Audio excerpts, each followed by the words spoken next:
Eu comprei, sei lá, de fundo de papel, eu comprei acho que 1.200.000 nos últimos 2 meses. Quais são fundos de papel que você acha que são bons e que ainda estão baratos? Porque quais fundos base 10, se não é sendo barato ou caro, que fazem sentido a pessoa estudar na carteira dela?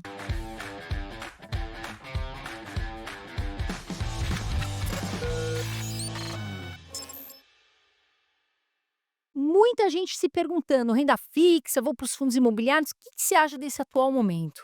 É assim, já era amplamente esperado, né, essa taxa estava contratada desde o ano passado, né, a gente já sabia que íamos ter 2 pontos percentuais, 2 reuniões com 1 ponto percentual, mas a minha aposta é que a gente ainda vai ter mais, aumento. Saiu hoje a ata da reunião de semana passada do Copom e mostrou um Copom ainda preocupado, vendo um cenário de redução de inflação para final de 2026, mais 2027, uma inflação ainda muito resistente, e eu acho que a Selic terminal, né, que é até onde ela vai parar de subir, acho que ela deve parar ali na casa de 15, 25. Eu acho que ainda sobe um 0,75 na próxima reunião, no meio do ano mais um 0,25 e estabiliza por aí. O mercado está apostando 15, 15,25 nessa Selic terminal, ou seja, também já é amplamente esperado que continue aumentando a Selic.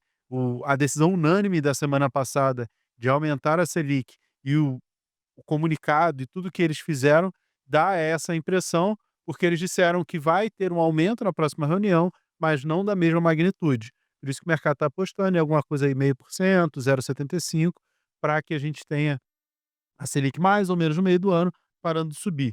Qual é o melhor investimento nesse cenário? Assim, tá tudo bem barato, né?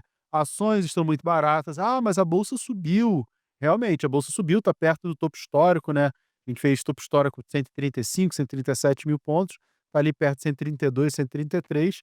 Só que se a gente pegar toda a inflação desde o último topo histórico, assim, acho que nos últimos 3 anos a bolsa tá meio que de lado, né? Sobe e cai. Então, se a gente jogasse inflação, dava para projetar um Ibov bem acima disso. Fundos imobiliários, poxa, subiu, você falou. O André falou: "Ah, subiram". Subiram recuperando uma queda muito grande Sim. de muito tempo. Por que que eles subiram? A gente teve uma pequena acomodação das taxas de juros futuras, né, Tesouro IPCA mais, taxas mais longas, elas cederam um pouquinho, não muito, mas eu acho que também tem um pouco a ver com a reforma tributária, né, porque no projeto que o governo mandou para o Congresso, os dividendos de fundos imobiliários estão fora, né, então eles continuariam isentos.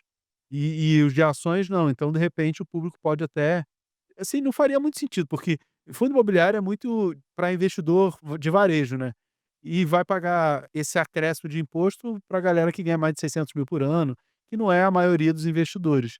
Mas o fundo imobiliário ficando isento de fato, porque ainda tem um monte de coisa para acontecer, o Congresso, o próprio Hugo Mota, quando recebeu lá, o presidente da Câmara, quando recebeu, falou: "Ó, o Congresso vai fazer os devidos ajustes", então a gente já sabe que o Congresso vai modificar a proposta, e como é que ela vai sair, a gente não sabe, mas, a princípio, o fundo imobiliário estaria fora. Isso dá um fôlego, pode de repente, como acontecer e se acontecer essa reforma, pode ser até benéfico para os fundos imobiliários, para os investidores de fundo imobiliário, porque o medo da tributação sobre os fundos imobiliários sempre aconteceu já há muito tempo, né. E de repente ficando fora, é uma opção para a galera investir, e isso também pode puxar o preço deles, embora eles ainda estejam muito baratos. Se a gente for olhar uma métrica que é muito comum, que é o preço sobre valor patrimonial, ainda está barato, mesmo com a alta recente, ainda está barato o fundo imobiliário. Mas a gente tem boas opções na renda fixa, boas opções em ações, boas opções em fundos imobiliários, eh, investimento nos Estados Unidos também está interessante, né, que por conta da taxação do Trump, lá fora, bolsa caiu e o dólar aqui também deu uma acomodada, deu uma queda, então acabou ajudando. O Bitcoin caiu, acabou ficando mais barato, então tem oportunidade para todo lado, né. Mas dentro dos fundos imobiliários, se a gente fala assim, vamos falar, os fundos de tijolo, muitos apanharam.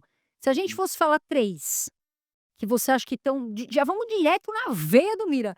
3 fundos imobiliários de tijolo, Assim, que depende estão muito baratos e que são boas oportunidades. assim, depende muito do que o investidor quer. Eu acho que independente de estar barato ou estar caro, eu acho que faz sentido o investidor pensar no que o que que ele quer. E aí é legal ter uma carteira diversificada. Assim, Os fundos mais interessantes, eles sempre vão ser aqueles mais conservadores. O KNRI tá legal, o HGLG, o ALZR, O o a HG que é uma surpresa, né. é, o BTLG, mas o mercado todo caiu, né. Sim. Então todos eles caíram. Os melhores caíram menos. Aqueles que não são tão bons caíram pra caramba. Mas os fundos de tijolo, eles não devem ter uma baita recuperação. Por quê? Porque desde o ano passado, a gente tem a expectativa do quê? Do aumento das taxas de juros. A gente pode fazer uma timeline, né? O governo aumentou os gastos, e aí a gente não tem assim, não dá para dizer, o mês tal. Mas no final do ano passado, o Haddad, quando ia anunciar o corte dos gastos, anunciou a redução, a isenção do imposto de renda, que era uma ideia, e aí o mercado jogou a toalha, falou: "Putz, cara, era para falar de corte, tá falando disso", e aí o mercado financeiro jogou a toalha, o dólar subiu. Então, a partir dali, a gente tinha meio que já contratado uma inflação, a gente já sabia que ia ter uma inflação por conta da alta do dólar, o dólar subiu pra caramba depois desse descrédito do governo. E aí, isso tudo veio reverberar no começo desse ano. Quais os fundos que se dão bem quando a gente tem alta de juros? Ou alta da inflação e alta de juros, que a Selic tinha que subir para segurar? Os fundos de papel. Então era natural que esses que estavam muito amassados, até porque a inflação tinha caído, eles fossem subir esse ano, que é o que está acontecendo. Eu comprei, sei lá, de fundo de papel, eu comprei acho que 1.200.000 nos últimos 2 meses, janeiro, fevereiro, até o comecinho de março. Por quê? Porque estava muito barato e minha carteira estava muito voltada a tijolo, e aí eu quis dar uma equilibrada mais com títulos de papel. Eles ainda estão baratos. Então, existem fundos de tijolo, como você me perguntou, que estão baratos? O mercado todo está bem barato, é difícil de achar um que está, "Nossa, está muito caro". Só que a gente não tem grandes expectativas sobre os fundos de tijolo. Por quê? Porque eles vão melhorar os seus dividendos, reduzir vacância para os que têm, quando a Selic cair, quando a gente tiver um aquecimento da economia. A gente está num momento de contração da economia. Então os fundos de tijolo estão baratos, mas a gente não tem, assim, uma baita expectativa, "Caramba, eles vão decolar", não é essa expectativa. Quem tem algum desejo de um retorno mais rápido em fundos imobiliários são os fundos de papel. Esses sim têm perspectiva por conta da inflação que está alta, o próprio Copom diz que está alta, que só deve cair no final do ano que vem. Selic subiu, vai continuar subindo e só deve cair no ano que vem, depois que a inflação der sinais de fato de que ela vai ceder. Antigamente era normal você ter um período de 6, 9 meses para que a Selic reverberasse nos preços e, de fato, pressionasse a inflação. Hoje em dia a gente não tem essa medida, a pandemia deu uma bagunçada. Então o Copom ele tá meio que testando, né, botando o pé na água para ver: "Ah, vamos subir, se a inflação enfraqueceu? Não sei". No comunicado, na ata que saiu hoje, eles falam inclusive que vão ver muito a inflação de serviços, para tentar testar, para saber como é que tá. Então a gente tem esse cenário de alta da inflação, eh, da Selic, dos indicadores, e os fundos de papel eles vão andar bem esse ano. Muitos estão abaixo do valor patrimonial, e eu acho que: eu quero apostar em fundos de imobiliários que vão subir". Os de papel têm muito mais chance de subir do que os de tijolo, porque de tijolo depende de melhora da economia, não tem muito jeito. Ainda dá tempo, né, muita pergunta que as pessoas aqui querem saber. Ainda dá tempo ou acabou perdendo boa parte desse bonde? O que esperar daqui pra frente? Porque nós tivemos uma respirada. Essa alta pode continuar ou você acha que agora vai dar uma lateralizada? Não, eu acho que a gente ainda tem espaço para recuperar, se a gente olhar o valor patrimonial, ainda tem muito fundo descontado. Claro que os melhores, um KNSC, KNCR, já estão ali chegando no valor patrimonial ou passando um pouquinho disso, mas tem vários outros fundos ainda abaixo. Então a gente tem espaço para valorização, sim. Eles vão continuar pagando bem por conta desses indicadores econômicos ao longo desse ano, eles vão continuar pagando bem. Eles só não vão crescer mais porque como a Selic vai subir, vai ficar mais difícil. Mas, a gente tem ainda uma oportunidade, esse ano de 2025, de valorização deles, e no ano que vem eles pagando bem e a Selic começando a cair, eles também têm essa possibilidade de valorização. Então, eu ainda vejo oportunidade, mas é assim, quanto mais sobe, menor é o desconto, menor é a oportunidade. Só que eu acho que faz muito sentido para o investidor ele pensar o que que ele quer com o fundo imobiliário. Porque se eu falo assim: "Ó, tem uma oportunidade aqui", aí a pessoa compra porque quer que valorize. Uhum. Aí significa que você não está investindo, você está fazendo trade. Tá Sim. tudo bem, mas é isso que você quer para sua carteira? É isso que você quer para sua vida? Se for, beleza, você compra aqui, vende, faz essa rotação da carteira e não só de fundos imobiliários, mas de todos os outros ativos. E aí eu acho até que fundo imobiliário nem é o melhor ativo para você ficar fazendo trade, né? Tem outros ativos mais voláteis que dão mais oportunidade. Agora, se a pessoa quer investir, receber a renda, que é a principal característica dos fundos imobiliários, comprar todos os meses é a melhor estratégia. O tal do DCA, né, o Dollar Cost Average, que a gente faz no Bitcoin, fala-se muito disso no Bitcoin também, e isso serve para qualquer ativo de qualidade, de valor que você acredita, na sua carteira. Ações de qualidade, fundos imobiliários, para qualquer ativo que você acredite, você pode comprar um pouco todos os meses, fazer um preço médio, porque se o ativo é bom, ao longo do tempo, no longo prazo, o valor dele vai subir. Uhum. Que é o que todo mundo fala do Bitcoin. "Ah, não, porque o Bitcoin você tem que comprar um pouco todo mês, porque ele vai valorizar daqui a 10, 20, 30 anos por conta da escassez". Então, você compra todo mês porque você acredita no futuro daquele ativo. E aí você vai fazer a mesma coisa com ações que você acredita no futuro daquele ativo, com fundos imobiliários. E essa ideia de: "Olha, é a melhor oportunidade do momento", não vai casar muito com essa ideia do DCA. Mas para quem quer, de fato, navegar a volatilidade, os fundos de papel eles estão mais interessantes que os de tijolo, porque eles têm mais upside, mais potencial de valorização por conta de juros e inflação. E aí, pelo menos é o que eu faço. Minha carteira de fundo imobiliário, eu não fico assim, vende todos os fundos e compra todo. Não, eu vou jogando ela para um lado ou para o outro. Ela estava, sei lá, 70% papel, tijolo, porque estava muito barato no passado, putz, de graça. Sim. E aí eu aproveitei para comprar fundo de tijolo pagando quase 1% de yield, uma coisa que é inimaginável. Eu Sim. lembro que em 2019 você recebia 0,45, 0,50 de um fundo de shopping, você: "Nossa, maravilhoso". Hoje em dia você recebe 1% ao mês e você acha ruim, Exato. entendeu? Então, a minha carteira estava muito para tijolo, porque eu aproveitei muita coisa no passado. Aí do final do ano passado para cá, eu comecei a direcionar ela para papel, e aí ela tá mais ou menos 50-50 hoje, mais para papel, porque eu aproveitei muito. Esse ano devo comprar mais papel também, nas oportunidades, é porque o dinheiro não é infinito, né, É então o e eu, como uso os dividendos dos fundos imobiliários, eu também não posso chegar assim: "Ah, vou vender tudo, vou deixar no CDI esperando a oportunidade". Eu vivo dos dividendos, então eu vou equilibrando a carteira. Próximos aportes, eu vou tentar comprar continuar comprando papel para subir o minha carteira está pagando 1,05 de tá muito dividendo bom. ao mês. Te deu a oportunidade de aumentar agora, né, Mira? Que é Sim, isso que as sim. pessoas aqui que estão nos assistindo precisam entender. Quanto mais barato a gente compra o ativo, maior a chance da gente aumentar os nossos dividendos. Professor, eu vou te fazer uma pergunta que eu acho que para você devem fazer, para o André e para mim muito. Fundos base 10, porque tem muita gente que está começando, né, graças a Deus continue, tomara que compre muito fundo imobiliário. Quais fundos base 10 que não é sendo barato ou caro, que fazem sentido a pessoa estudar na carteira dela? Assim, tem a minha carteira de fundos imobiliários de R$ 50, todos eles são fundos base 10. Eh, assim, os fundos base 10 são os melhores do mercado? Não são, mas tem vários fundos base 10 que são interessantes. E o mercado está fazendo muito split justamente para transformar fundos que a cota é R$ 100, entre 80 e 150, R$ 200, em fundos base Base 10. 10. É uma tendência do mercado e eu acho isso muito legal. O KNSC é um fundo que eu gosto bastante.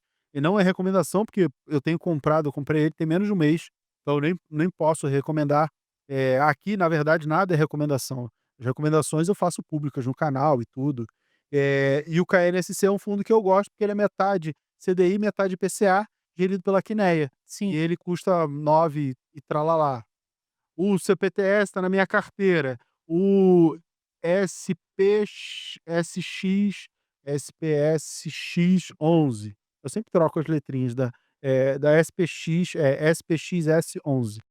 Também é um fundo base 10, também está na carteira.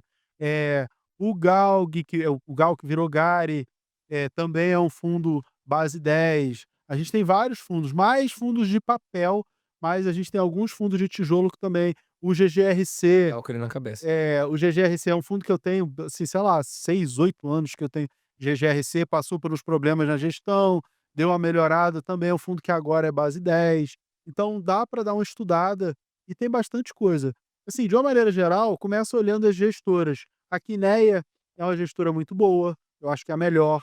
A Pátria, que comprou a Reding Grifo, também, assim, manteve a equipe de gestão, então, por enquanto, não tem nada que desabone, também dá para confiar lá nos investimentos nos fundos da Pátria, mas tem bastante coisa, 20, o base que que você 10. acha? Porque é bem dividida a opinião, né?